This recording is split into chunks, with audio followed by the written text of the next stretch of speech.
Ali then gets a phone call from this guy. Where are you? Yeah. Okay, go on. It's recorded. It's recorded. It's recorded. Go on. When I find you, make it a mission to find me in the next 2 days. No. Where are you? Like, if you came at me and you tried to hit me, I would let you bang me, bro. I wouldn't fight you. You're my brother. Wallahi, you are. I'm your brother too. I'm protective of your sister as well, because believe it or not, she's my sister. But the same way you're protective of Rima, I'm protective of all of my sisters. I mean, who says that? Like, they're gonna let another guy kiss their mom?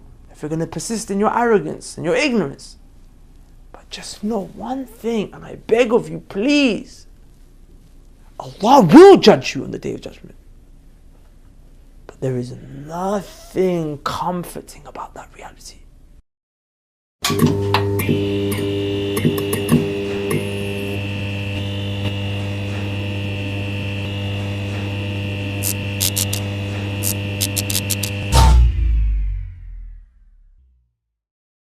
Alhamdulillah wassalatu wassalamu ala Rasulillah sallallahu alayhi wa sallam, amma ba'du.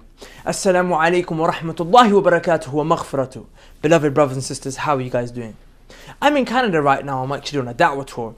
And when I came back to the place in which we were staying and I got Wi-Fi again, I went onto my Twitter and I saw that my Twitter was actually popping off. And the reason for this is because the whole issue with regards to truestoryasa 3M1H and the issue with regards to our da'wah and advice to them had really become an issue online. So I decided to make this video to clarify the matter once and for all and explain to you guys what actually took place behind the scenes from when Adam and Sheikh Akbar came to London to do the meet and greet all the way up until this very day. All the behind the scenes discussions that took place between us and their team. So in this video we will discuss our communications between Adam and his team when he was here. We'll also discuss the conversation that took place between one of the guys from Adam's team and one of the brothers from our team, where Adam's guy was actually asking us to come together and work with Adam because the image had been tarnished and they wanted to get those ticket sales back up for this tour that they're doing. Not because they were concerned about their beloved Adumis, but because their pockets were being hurt because of the truth that was spoken against them. We'll also discuss the conversation that took place yesterday where Brother Ali Da'wah was insulted disgustingly by one of the guys from Adam's team. We'll also discuss exactly why and how Adam's event got cancelled at Harrow Masjid. Let's begin. Brothers and sisters, one of the main criticisms that you guys had of us is that why did you guys not go and speak to Adam in private? Why did you speak to him in public? Why did you advise him in public? Now look, brothers and sisters, generally speaking, Islamically speaking, you're correct. If someone does a sin in private, we should advise them in private. It's not our business to expose people's sins. In fact, it's haram. If you clothe or hide someone's sin, Allah will shade and protect and cover your sin on the Day of Judgment. I know this. Wallahi al-azim, you're absolutely correct. And thank you for that reminder. However, you also need to take into account that the rule changes when the person who is sinning takes the sin from private and now does that sin in public. Because when that sin is done in public and that sin is not affected and influenced a huge amount of the public, then that sin needs to be condemned in public. We only recently started to actually condemn Adam in public because he took it to a public stage and him and his team persisted and insisted upon what they were doing.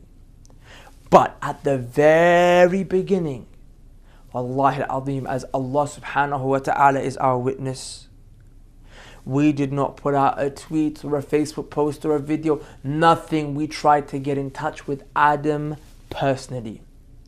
And what happened was that Brother Ali Da'wah found a way to get in contact with one of the guys from Adam's management team and said, hey, we want to meet with Adam and Sheikh Akbar and speak to them personally, because we're not about that exposing and shaming business.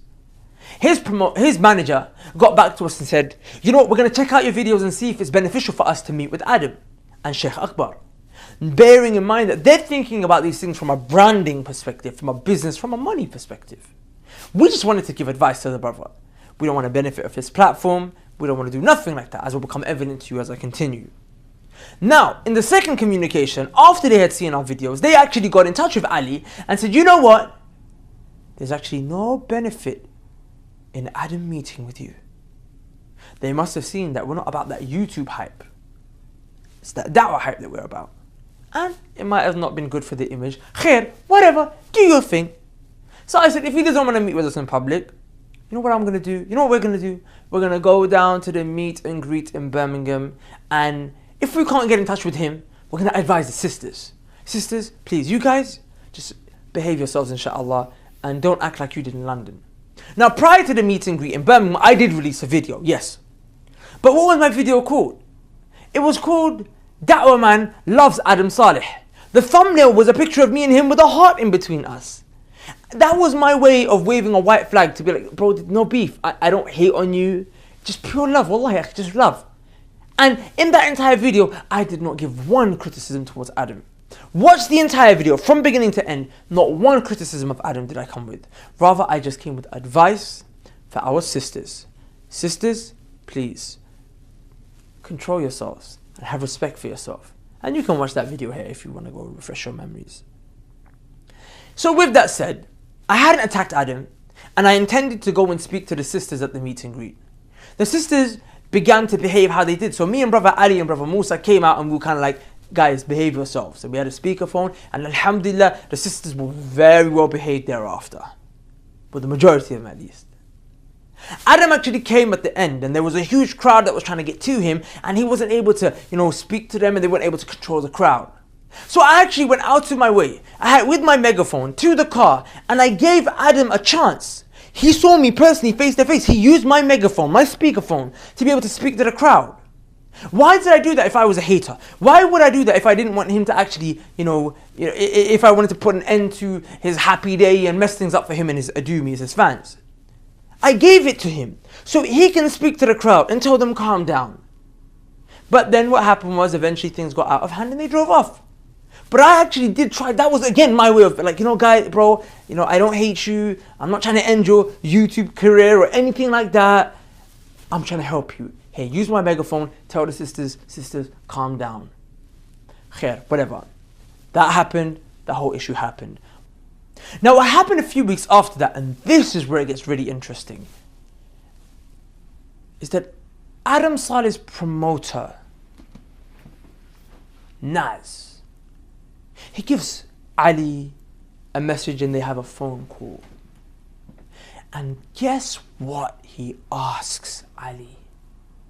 He says to him that you guys, by you speaking out against what happened with regards to the meet and greet here in London, Adam's image has been tarnished. And because his image has been tarnished, it has now affected our ticket sales. And because our ticket sales, the money is not coming our way, basically, we would like for you and Adam and your team and Adam's team to squash the beef and meet with Adam when he comes to the charity event in Bolton on the 14th of November. And actually then we would like to make a video of you sitting with Adam on his channel so the world can see that you guys have come together. And that way, people won't hate on Adam anymore, and people can actually spend their money, give them their money, so this talk can continue. Pause. Notice how their concern is the money and not the fans. They're not doing this because they love you, Adumis. They're doing this because their pockets are hurting. Number one. Number two, people are accusing us of trying to sponge off of Adam's platform, of his limelight. But we've never once tried to do that. In fact, the only evidence of anyone doing that is Adam's team. Because they, if anything, wanted to sponge off of our platform. Why? So they can legitimize what Adam is doing, so the people can see us and Adam come together. Hey, you know what? You guys are okay. It's okay. What you guys get up to is fine. And people can now come to your event. Because we're the ones saying it's haram. If we come together and sit with them, shake hands, everything's okay, it's hunky-dory, it's okay then. Da'wah man, Ali Da'wah said it. And they're practicing, they're religious guys. And they're with Adam, so it's okay. And we can go to their tour now. So really they wanted to use our platform. And on top of that, we actually highlighted, rather Ali highlighted to his manager, that what Adam does is haram. And unless he stops doing what he does, and his team, Sheikh Akbar, the rest of them, hugging girls, kissing them, we're going to have to carry on making these videos because we need to speak the haqq. The Quran and the Sunnah is what it is. We can't compromise the religion for the people, no matter how much the people may want us to do it for their sake, but we only do what we do for the sake of Allah subhanahu wa ta'ala. And you know, he actually agreed, and wallahi al-azim, I had this conversation with him as well a few days after, and he agreed to me on the phone as well that, you know what, we have no leg to stand on when it comes to Islamic things. Because Islamically speaking, we're wrong. He goes, I'm not going to lie to you. But this is business, is what he was basically trying to say. So, we said fine, there are some conditions. If Adam meets these conditions, we don't have a problem coming together, showing him love. Because we don't hate the brother. We want good for you. Do your thing. Just don't do it in a haram way. Ali said the condition is that he can't touch sisters, have pictures with them, inappropriate pictures, hugging them. The Prophet ﷺ said, it is more beloved for me to have an iron nail rammed through my head than to touch a woman who is haram for me. Wallahi al-azim, these are our sisters. I don't just say that for brownie points. I don't say that for taqwa points. I mean it. إِنَّمَا الْمُؤْمِنُونَ الْإِخْوَةِ Allah told us in the Quran that although you think that blood is thicker than water, and it is, but iman is thicker than blood. Those sisters out there, even though they may be upset with us speaking out against what they do, we do it only because we love you. We don't get paid for this, believe me, wallahi al-azim, we don't. We do this, and we don't get love for it either, as is evident by all the hate comments. We do this only out of sincere concern for you, because on the day of judgment, we know what will happen on the day of judgment. We want to be a witness for you as opposed to being a witness against you. This is a religious obligation, and that is the only reason why we do it. So, Naz, the promoter, he agreed. He said, you know what, fine, no worries, everything is okay. I will promise you that Adam won't do these things and you guys meet with him. I don't know what happened actually a few days later, but he called back and he said that the team discussed and they actually decided to against Adam and Sheikh Akbar meeting us. But he said that even though they don't want to meet you guys, I can still promise you that Adam won't take those pictures anymore. And as long as I can promise you that, can you promise me that you won't tarnish his image? That you won't make videos and posts and things about him? And we said, yeah, bro, absolutely. Yeah, amazing. That's fine. He said, next time, if a picture comes up or something happens, you get in touch with me directly and we'll deal with it. And Ali said, yeah, sure. Of course, that's amazing, that's perfect. But Ali said, but what if he carries on doing what he does and you're not able to stop him? Then they both came to an agreement that if that was the case, then we're allowed to make videos against him, to clarify the truth and speak out against the evil and enjoying the good, which is exactly why we're doing this video. So Adam's fans, if you're upset with this video I'm making right now, Adam's promoter gave us permission to do this. Wallahi al-azim. Anyways, what happens after that? Adam puts up a picture of him holding these girls again. So, khair. What do? Ali keeps to his promise, snapshot. And then he sends it to him. And he says, bro, what is this? And the brother says, you know what? Don't worry, I'm going to deal with it. He deals with it.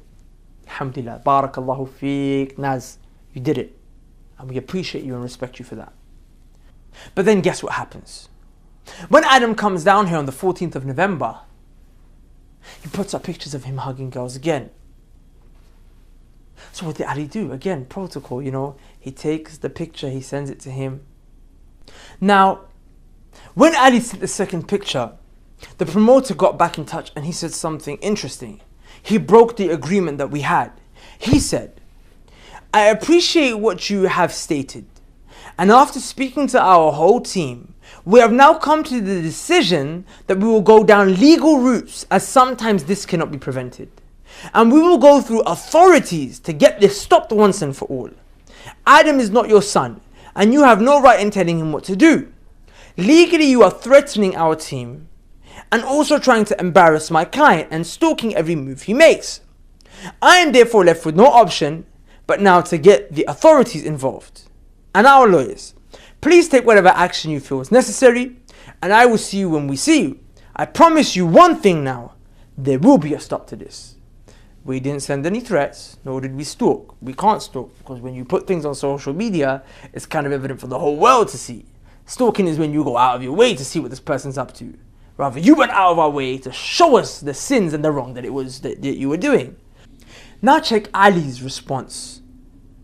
Ali said, "My dear brother, if you like, we will come to your lawyer's office tomorrow. You can go by your lawyer, and whatever law he follows, I will be sticking to Allah subhanahu wa ta'ala's laws." Subhanallah. Did he respond in any way, shape or form? No, he didn't. Either way, did we do anything after that? We still kept quiet. The first time I went out of my way to publicly make a claim against him and say what you're doing is clear-cut wrong was when some pictures of him actually being very inappropriate with sisters began to go viral on social media, and that was the last straw. Anyway, I thought the issue would end there. But guess what? Adam and Sheikh and the rest of the team, Slim and Kareem, I believe are their names, were scheduled to speak at a masjid in Harrow.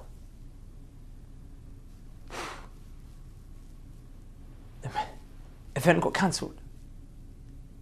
Did we cancel it? There was a petition that went around.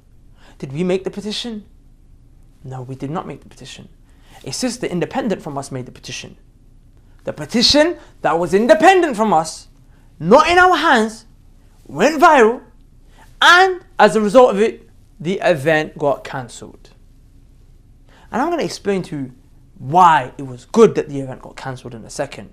But before I do that, I want to play to you a recording from the conversation that took place between Adam's promoter and Ali Dawah, so you can see the way this person spoke. But before we go to that, something interesting. Ali got a WhatsApp message from Adam's promoter, and he said, as you can see, "You stopped us from attending a mosque, you sick F-U-C-K. We Muslims, don't worry, all in good time." Allah Alam what he means by what he said at the end. But you see, Allah subhanahu wa ta'ala exposes people over time. When the pressure situation comes and the heat hits them, they start to their true colors begin to show. This man is the man who your money is going to.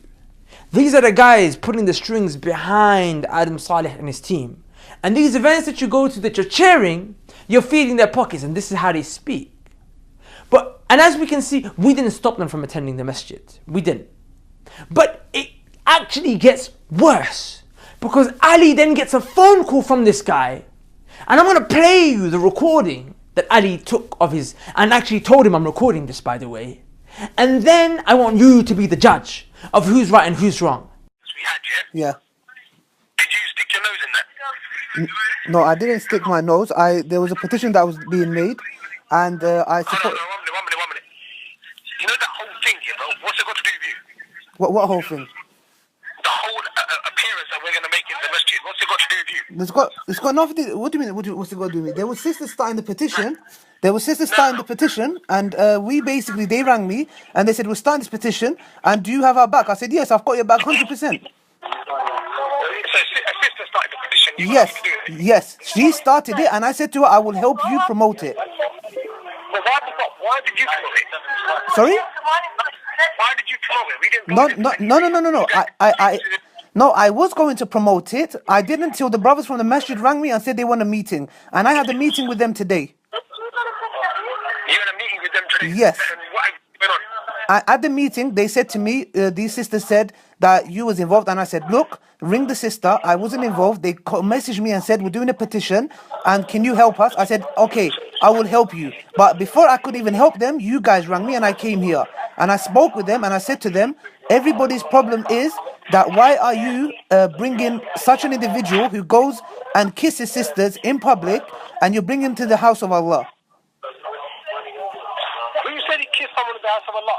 No. Well, he didn't. He kissed the sisters outside, and the pictures when everybody saw the pictures. So people, as a community, Naz, this is out of my league now. You need to understand. It's the whole community in Harrow. Listen. This whole shit, you know this whole stuff, Yeah. This whole shit, Yeah. This whole malarkey stuff started with you. Yeah. At the end of the day, you need to just chill out. You know this whole approach you've got. What approach? You're pissing a lot of people off.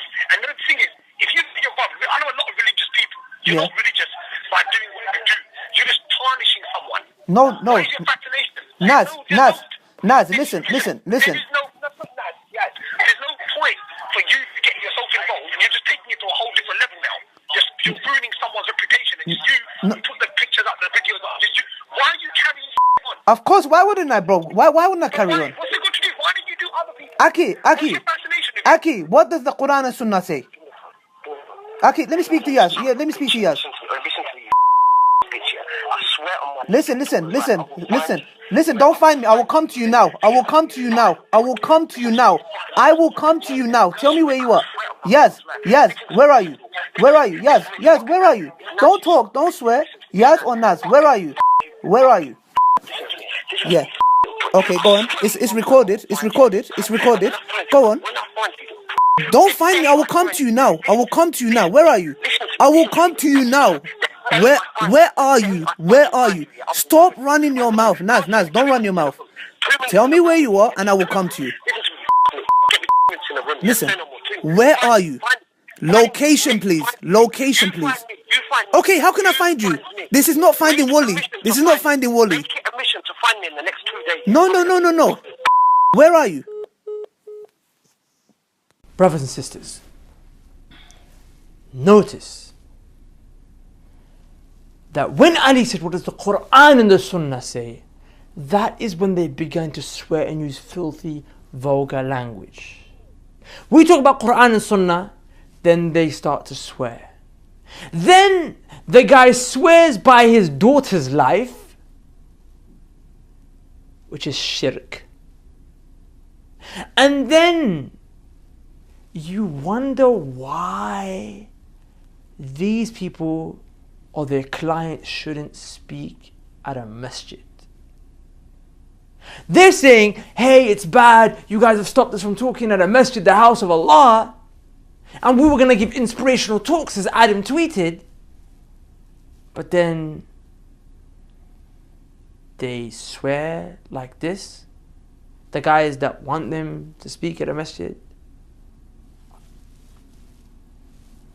I don't know. And at the end he says, make it a mission to find me in the next 2 days. Like, bro, respectfully speaking, it's not Call of Duty, akhi. Like, the brother said to you, we can meet, what's your location, etc. But, you just locked the phone off him. Khair. To conclude, I would just like to comment on some of the tweets that Brother Adam put up today on his Twitter. The brother said, and these are his tweets, you can go and check them out. And notice that up until now, we've not once been personal with him. We've never taken it personal and insulted each other or tried to threaten each other. But this was different because today he took things personal and he said some things that even I was disturbed by and I wasn't expecting from Adam. He said, ain't no security gonna knock you out. I will. And go ahead. Use this against me. I'll keep smiling and living my life while you talk crap. Akhi. Like, come on, bro. That's not even your character. Like, why you would say that? I don't know, bro. Like, akhi, till now, like, on a real tip, bro, like, if you came at me and you tried to hit me, I would let you bang me, bro. I wouldn't fight you back. Not because I'm scared of you, akhi, wallahi al-azim, I'm not. Because I have Allah on my side, I've got nothing to fear. But because the hadith of the Prophet sallallahu alaihi wasallam, he said when two Muslims are fighting each other, intending to kill, both of them will be in the hellfire. Both of them. The one who killed, but the other one who was killed because if he had the chance he would be able to do that. Akhi, you're my brother. Wallahi you are. I'm your brother too. That kind of speech is inappropriate and is unnecessary. But then you try to clarify why you said it. Don't think I'm getting angry. Allahu A'lam. But you wouldn't say you're going to knock someone out unless you were getting angry. He said, just very protective. If you're going to keep messing with my adumis, especially when Rima is with me in the UK, I'm sorry, I've not tried to mess with you guys. I've not said anything about your sister. She's my sister. I understand you're protective. And wallahi al-azim, I'm protective of your sister as well, because believe it or not, she's my sister. But the same way you're protective of Rima, I'm protective of all of my sisters. The difference between me and you is you just see her to be your sister. But I see all of them to be my sisters, and I'm protective of them as well, which is why I will carry on making these videos as long as necessary, to clarify the situation, to protect the hearts and the minds of our beloved sisters and brothers. If it makes my adumi smile if I hug them or kiss them on the cheek, then I'ma do it, in capitals. It's our life. No bad intentions, you dirty-minded people. No, I'm not dirty-minded at all. Rather, this appears to be quite arrogant. I mean, you've been told it's wrong, and you're persisting on doing it. Just so you know, if you're persisting on doing it, and you know it's wrong, you're a fasiq, you're a sinner. But if you've been presented with the evidence why it's wrong, and you reject the evidence is why it's wrong, but you do it anyway, and you make it halal for yourself to do it, then you may become a kafir. Because you have done kufr of the book of Allah subhanahu wa ta'ala and the sunnah of the Prophet sallallahu alayhi wa sallam in this regard. It's dangerous what you're saying, bro. Please be careful. I'm not saying you're a kafir. It's up to you. Depends on how you meant it in your heart. Then you say, if my mom loves Justin Bieber and she wants a friendly kiss on the cheek and a hug, then she can go right ahead if that makes her day. Now, in the video that the sisters made against you, you said you would never put your mom out there like that. But now you're saying it's okay if she goes and does that. So either you're going against what you said in your video, and that means you're lying now because you're contradicting yourself, or you really do mean it and you made a mistake in your video, but you're still wrong. You know why, bro? Because I mean, who says that? Like, they're gonna let another guy kiss their mom? I don't care. Oh. And Justin Bieber's like a man now. It's not even like he's a kid, like he's a man now. Like, no wonder why you don't mind touching up sisters when you don't mind if a guy kisses your mum on the cheek. Like, that's where the problem is, if that really is what you believe. Or maybe, you know, you just tweeted that in haste. My brothers and sisters, I don't have a personal grudge with these brothers. Till now, I will shake hands, hug them, love them. When we were planning to meet with them because their promoter got in touch with us, we were going to go buy them gifts to make up, so they know that there's no animosity between us. Because the hadith of the Prophet sallallahu alaihi wasallam is give gifts so love can increase amongst one another. But you know what? The situation got so bad. And you know why I believe it got bad? I believe Adam and his team are accountable and they're wrong. I do. But you know who is even more accountable perhaps? It's you guys, his fans. The reason why I say that is because Adam is clearly a guy who will do what he needs to do in order to please his fans. As long as you guys go about allowing him to get away with what he does, he will carry on doing it. If you guys had advised him collectively with love from the beginning, him and his team wouldn't have come with these kind of things. I can guarantee you that. But you guys did. And in reality, you think you love him, but wallahi you're his enemies. Wallahi al-azim, you're his enemies. On the Day of Judgment, and we pray that this is not the case, but if Allah holds him accountable for everything that he did, he will turn his back on all of you. And so will you on him. And you will be clear-cut enemies to each other. Please, reconsider the way you look at things. Look at things in the context of the akhirah. And advise him, if you really love him, please stop what you're doing. And if he does and changes his ways, I will be the first to come out and make a video giving him a shout out and everyone go and benefit from Brother Adam Saleh. But until then, do what you need to do. If you're going to persist in your arrogance and your ignorance. But just know one thing, and I beg of you, please. Allah will judge you on the Day of Judgment. But there is nothing comforting about that reality. Assalamu alaikum wa rahmatullahi wa barakatuh.